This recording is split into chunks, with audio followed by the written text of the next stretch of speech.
कांदा एक अत्यावश्यक कृषी उत्पादन आहे, मात्र कांद्याची योग्य काढणी आणि साठवणूक महत्त्वाची असते, जेणेकरून त्याची गुणवत्ता आणि टिकाव वाढवता येईल. तर आजच्या व्हिडिओमध्ये आपण जाणून घेणार आहोत की कांद्याची योग्य काढणी आणि साठवणूक कशी करावी. कांदा काढणीची योग्य वेळ आणि पद्धत.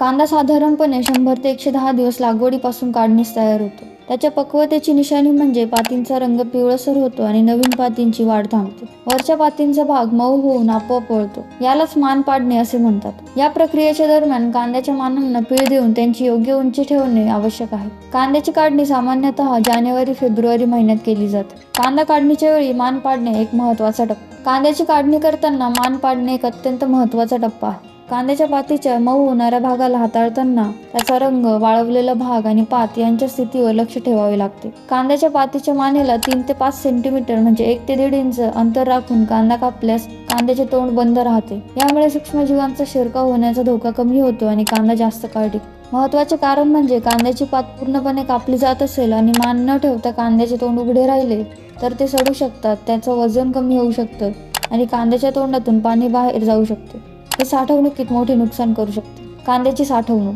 कांद्याची साठवणूक करणाऱ्या शेतकऱ्यांना अनेक वेळा कांद्याच्या पातीच्या योग्य काढणी आणि मान पाडण्याबाबत माहिती नसते आणि याचा परिणाम त्यांच्या साठवणुकीवर होतो. कांद्याची साठवणूक योग्य पद्धतीने केल्यास कांद्याचा टिकाव वाढतो.